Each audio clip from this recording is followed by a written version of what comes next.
लोग रोज मुझे प्रणाम करते हैं, लोग मुझे रोज प्रणाम करते हैं। तमेव माता च पिता तमेव, तमेव बंधु च सखा तमेव, कहते हैं लेकिन मानते नहीं।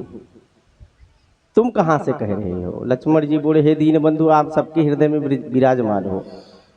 मैं झूठ बोल रहा हूँ कि सत्य आप खुद जानती हो, हैं? आप सबके हृदय में हो तो आप खुद ही देख लीजिए।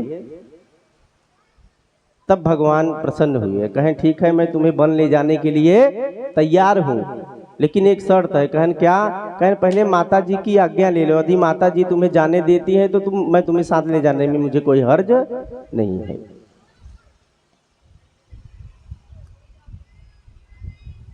तो लक्ष्मण जी ने माता जी की आज्ञा लेकर भगवान के साथ फिर वन को गए थे। ऐसा लक्ष्य जब हमारे जीवन में सुदृढ़ हो जाए, भगवान ही हमें सर्वस्व नजर आने लगे हर जगह, तो समझ लो कि हमारे जीवन में लक्ष्मण जी आ चुके हैं। लक्ष्मण अकेले थोड़ी नहीं आएंगे, अपनी शक्ति उर्मिला को भी साथ मिलाएंगे।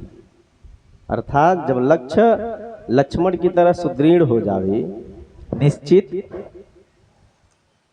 तो हृदय में प्रभु से मिलने की उत्कंठा तेज होने लगती है।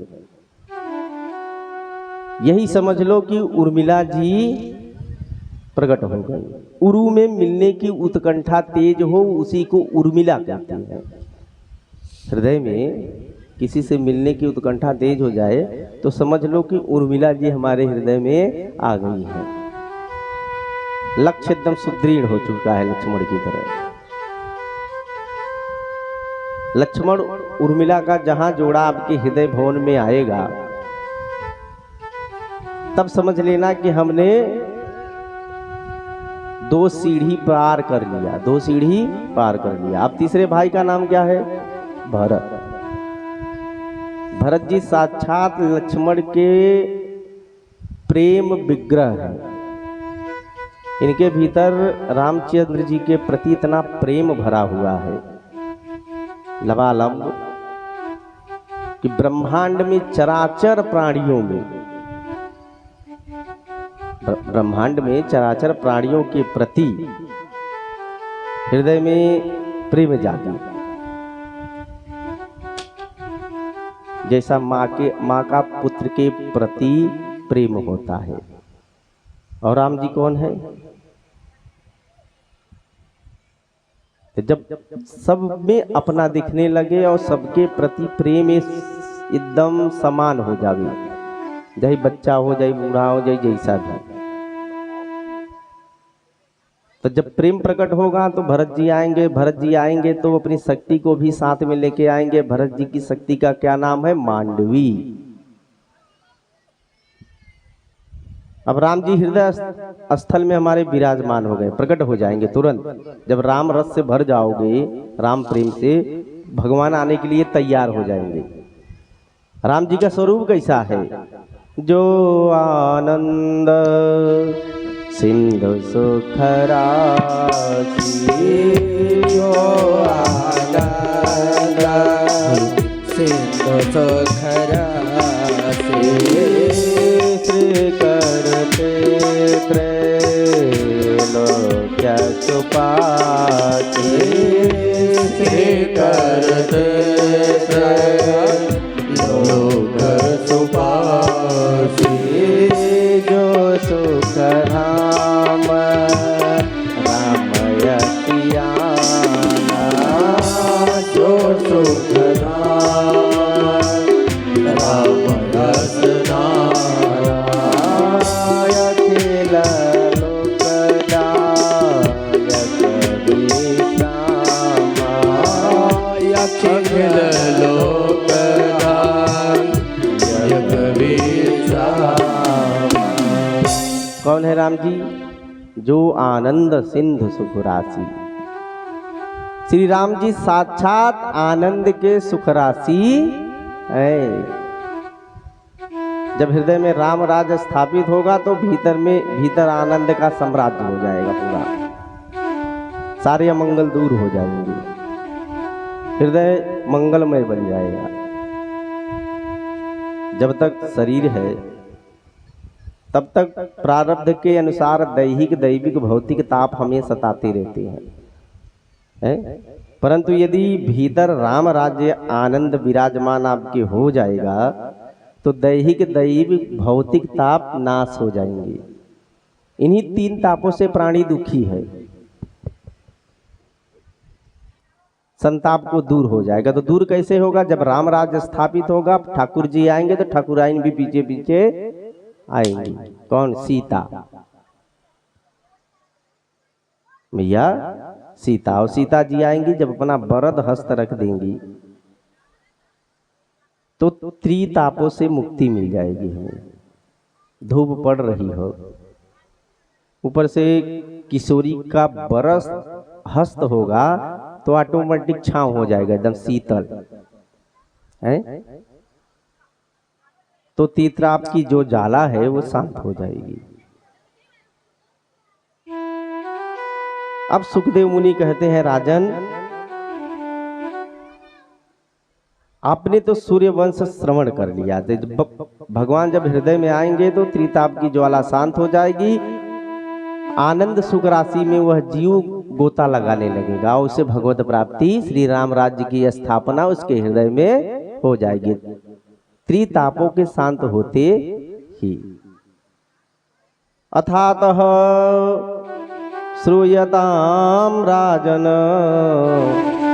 वंश सोमस्य पावनम। अब सुखदेव जी महाराज जी कहते हैं कि राजन, इसी चंद्र वंश में पूर्णमयी कथा का श्रवण करो। अब हमने सूर्य वंश बता दिया, अब आते हैं चंद्र वंश में।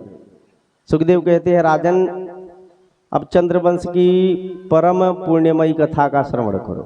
भगवान नारायण के नाभि कमल से ब्रह्मा, ब्रह्मा के बेटा अत्रि, अत्रि के बेटा चंद्रमा, इन्हीं से चला चंद्रवंश।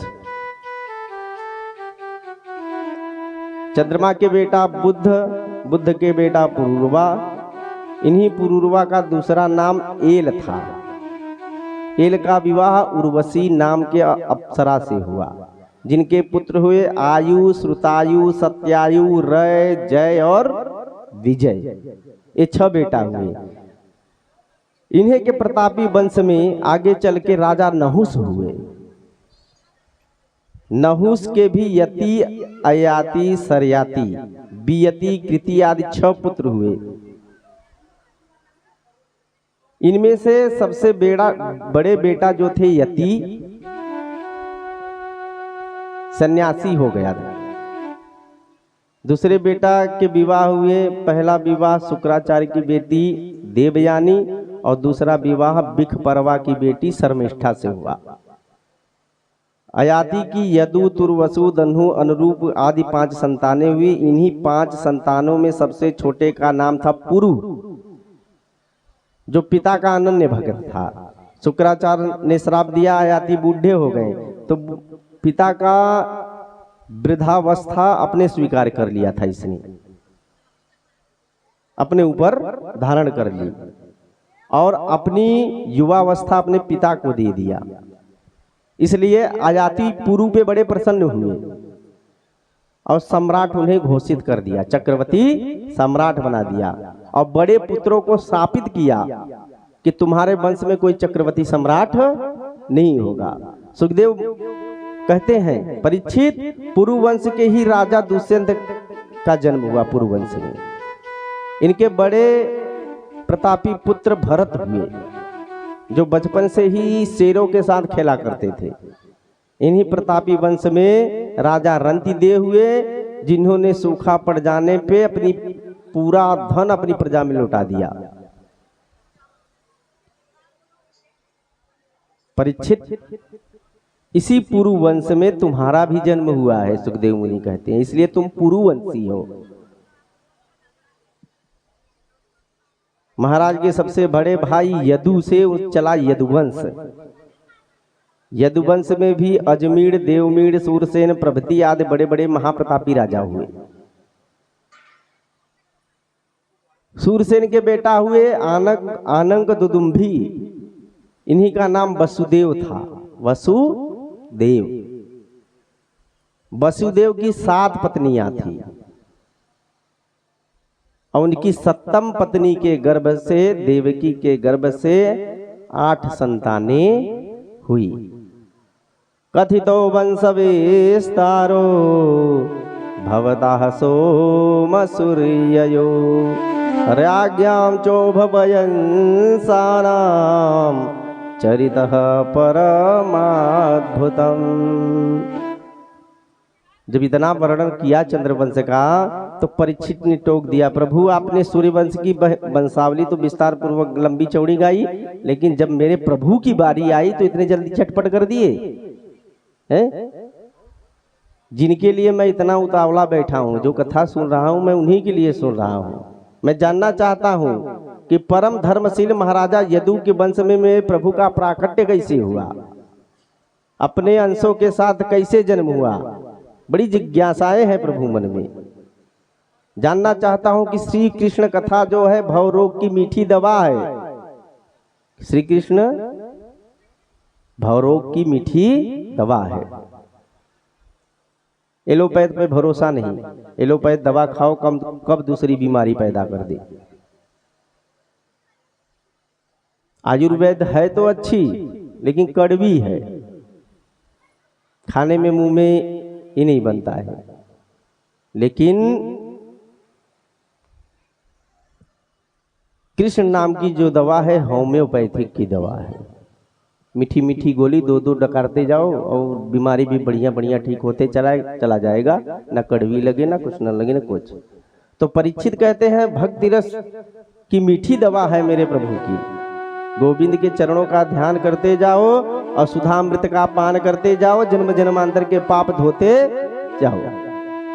ये दवा ऐसे वैसे वैद्य ने नहीं बनाई है। किसने बनाया है? परम निवृत्ति पारायण परमहंसाचार्य सुखदेव जी के द्वारा बनी मीठी दवा है। सुनने में बड़ी मीठी, जन्म जन्मांतर के भय को रोग को दूर कर देती है। भयंकर रोग सता रहा हो, मीठी दवा संतों ने बना दी है।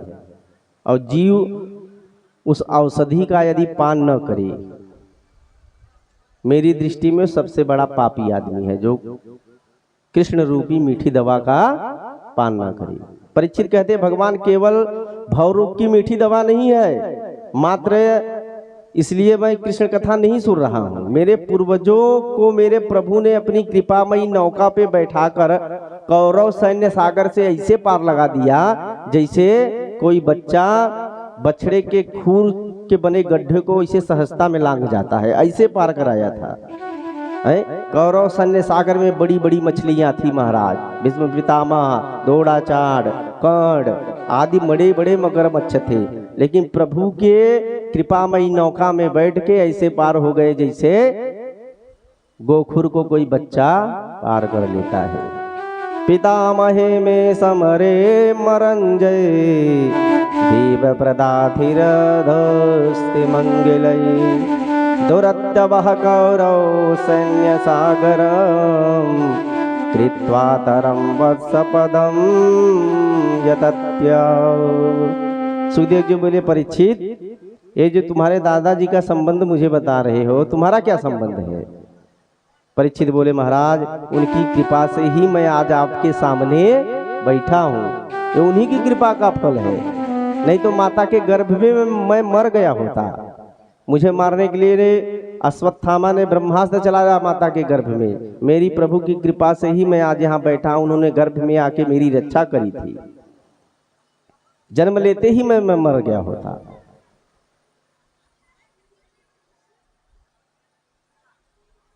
ध्यान दीजिए, सुखदेव मुनि कह रहे हैं, परीक्षित कह रहे हैं कि प्रभु ने मेरी रक्षा करी थी गर्भ में सुदर्शन चक्र से।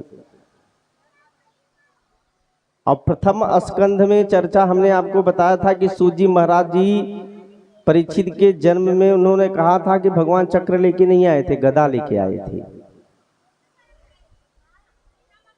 तो गदा लेकर आए थे या सुदर्शन चक्र?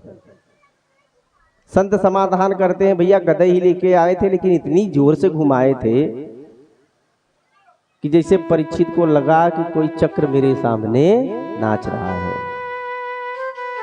परीक्षित कहते हैं भगवान मेरे प्राणदाता नहीं, प्राणदाता है, जीवन दाता है। इससे बड़ा संबंध और क्या हो सकता है किसी का किसी से। बहुत जिज्ञासाएं हैं मेरे मन में, कहाँ तक आपसे पूछूं महाराज। मैं जानना चाहता हूँ माँ शब्द में कितना प्रेम होता है, लेकिन जिनके नाम में 2 माँ हो, ऐसे मामा को हमारे प्रभु ने क्यों मारा? 4 दिन हो गए कथा सुनते हुए। परीक्षित कहते हैं कि 4 दिन हमें कथा सुनते हो गए, भूख प्यास नहीं लगी है महाराज। अभी तक एक बार न जल पिया हूं न भोजन किया हूं।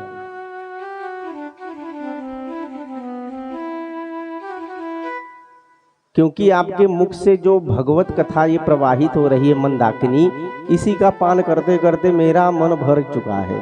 भूख प्यास सब शांत हो गई है।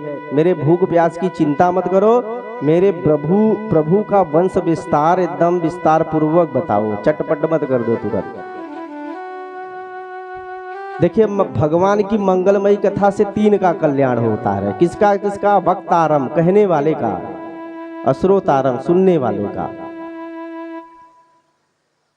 भगवान की मधुर कथा का पान करता है और जो भगवान के चरित्रों में प्रश्न करता है बीच बीच में, तीनों का उद्धार होता है। जैसे कि अब चरणामृत है भगवान ठाकुर जी का, जो कथा सुन रहा है उसका तो कल्याण हो ही रहा है, जो चरणामृत वितरण कर रहा है उसका भी कल्याण हो रहा है, और जो चरणामृत पान कर रहे हैं इन तीनों का सत्थई में कल्याण हो जाता है। परीक्षित के प्रश्नों से सुखदेव जी गदगद हो गए। अब कहने लगे तुम्हारे मन में इतनी भक्ति है कृष्ण कथा सुनने की, तो ध्यान से सुनो। जब इस धरातल पे कंस और जरासंध जैसे राजा पाप का आचरण करने लगे, पापाचरण, तो पृथ्वी पापों से पीड़ित होकर ब्रह्मा जी के पास पहुंची। पृथ्वी सभी देवताओं को लेके अब प्रभु की आराधना करने लगे। प्रभु की आराधना से करने से ब्रह्मा जी के हृदय से आदेश हुआ। वह आदेश ब्रह्मा जी ने देवताओं को बताया। सुनो सुनो देवताओं, प्रभु ने आदेश दिया है क्या? वासुदेव गृहे साक्षात भगवानः पुरुषः परः जनिष्यति तत्प्रियायार्थं संभवन्तु सुरयी स्त्रियः। ब्रह्मा जी ने कहा कि प्रभु ने आदेश दिया है कि मेरा प्राकट्य जल्द वसुदेव के घर होने वाला है। शंका, भगवान का तो जन्म जेल खाने में हुआ था। ध्यान से सुनिए, बात कम करिए। कथा सुनने आए बात करना है तो घर पे बैठ के करो। ध्यान से सुनो।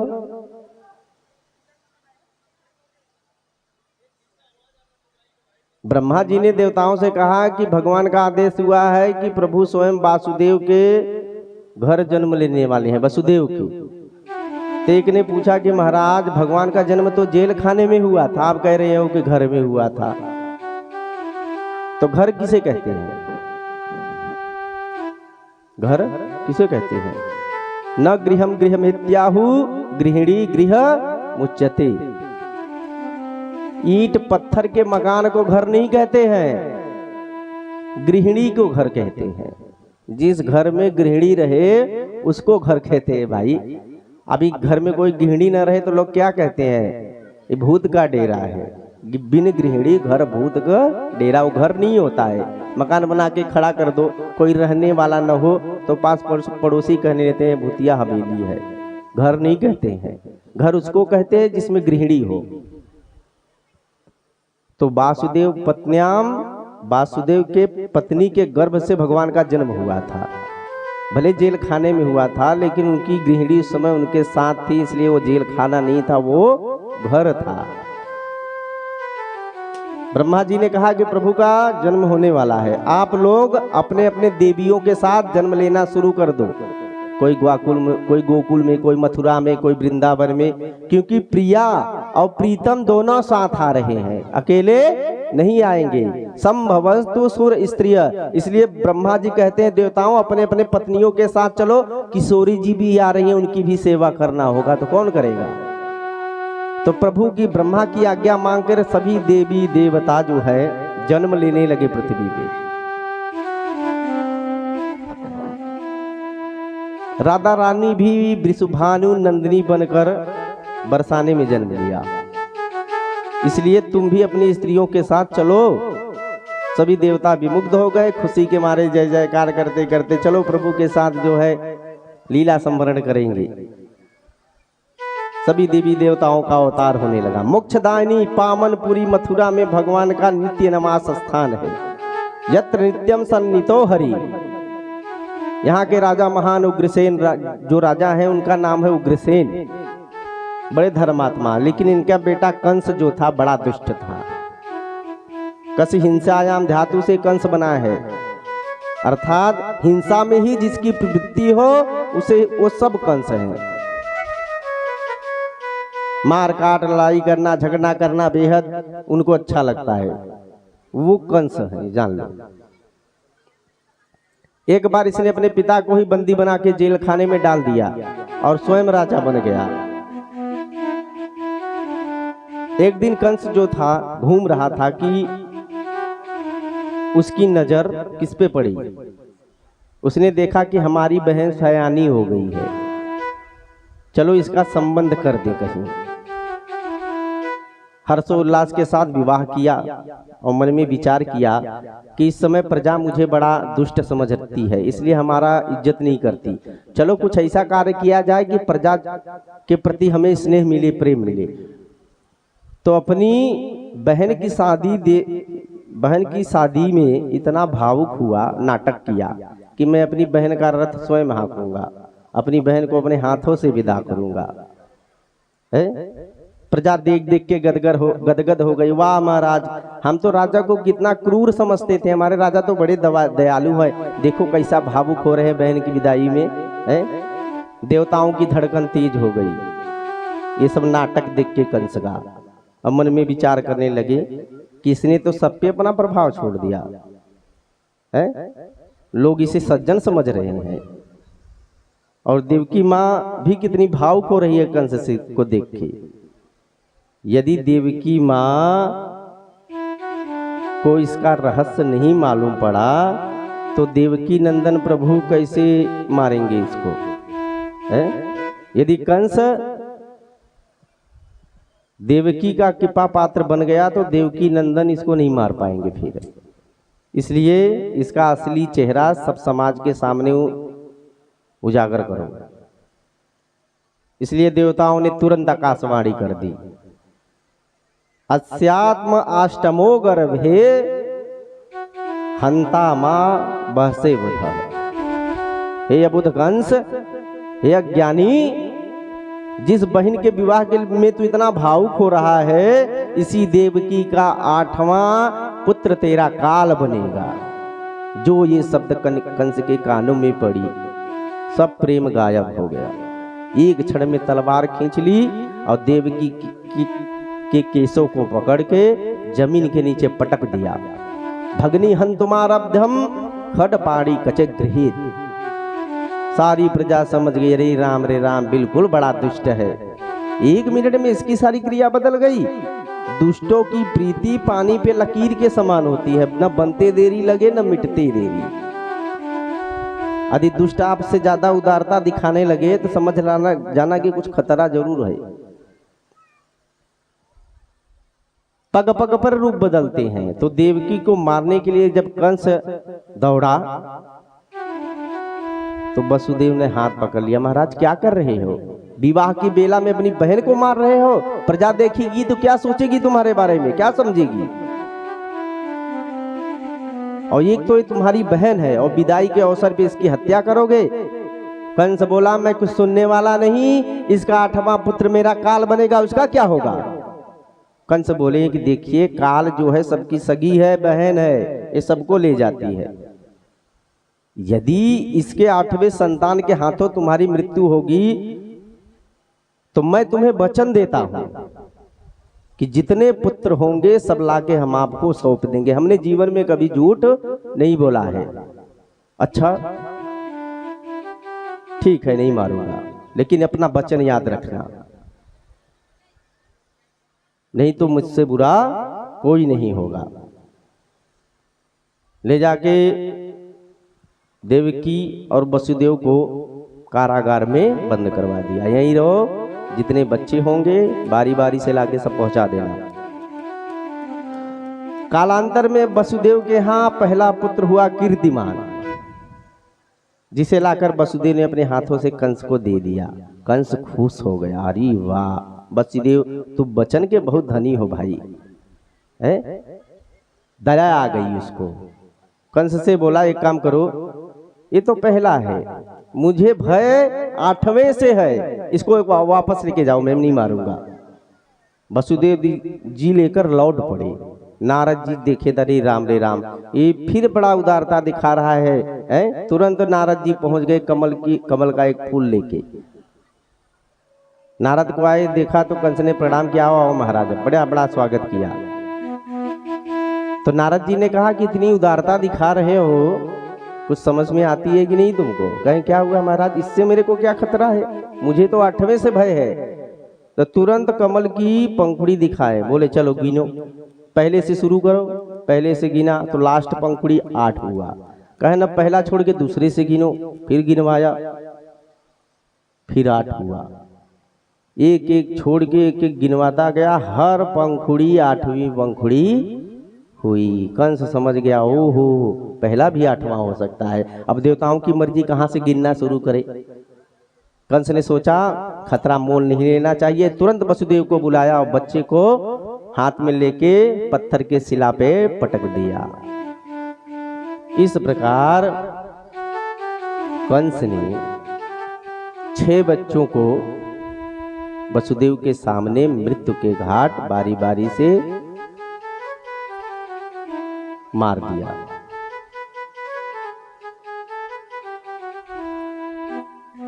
देखिए मूर्ख और शंख हमेशा दूसरे के फूकने से बचते हैं, याद रखो। एक क्षण में वसुदेव जी को दोबारा बुला लिया और बालक का पैर पकड़कर पटक दिया। इसी प्रकार से कंस ने 6 पुत्रों की हत्या हुई। अब 7वें गर्भ में भगवान संकर्षण पधारे। भगवान ने योग माया को बुलाकर कहा, देवी एक काम करो, संकर्षण का आकर्षण करके देवकी के गर्भ से निकाल के रोहिणी के गर्भ में पहुंचा दो, और तुम यशोदा की पुत्री बनकर पहुंचो। मैं देवकी का 8वां पुत्र बनकर आ रहा हूं। कंस तुम्हें साधारण कन्या समझकर मारने के लिए उद्यम करेगा, तो तुम अष्टभुजी बनकर प्रकट हो जाना। फिर देखो कैसे तुम्हारी पूजा होती है, दुर्गा मैया, चंडिका मैया, शारदा मैया, है खूब पूजा होगी तुम्हारी, खूब पूजी जाओगी। अब वर्ष के अंत में 2 बार 9 दुर्गाओं में तुम्हारा जय जयकार होगा देवी। भगवान का यह वचन मारकर पाकर योग माया प्रसन्न हो गई और समझ गई, मैं समझ गई प्रभु, देवकी के गर्भ का आकर्षण करके रोहिणी के गर्भ में पहुंचा दिया और स्वयं देवी नंद के घर यशोदा की पुत्री बनी। अहैवं प्राणहारं है ध्रुवो सीतमयनपुर में द्रसी। 8वें गर्भ में भगवान पधारे, साक्षात नारायण। कंस को 7वें गर्भ में भ्रांति हो गई कि इसका गर्भपात हो गया। अब 8वें गर्भ में भगवान पधारे। जब भगवान देवकी के गर्भ में आए तो देवकी का मुख कमल एकदम खिल उठा।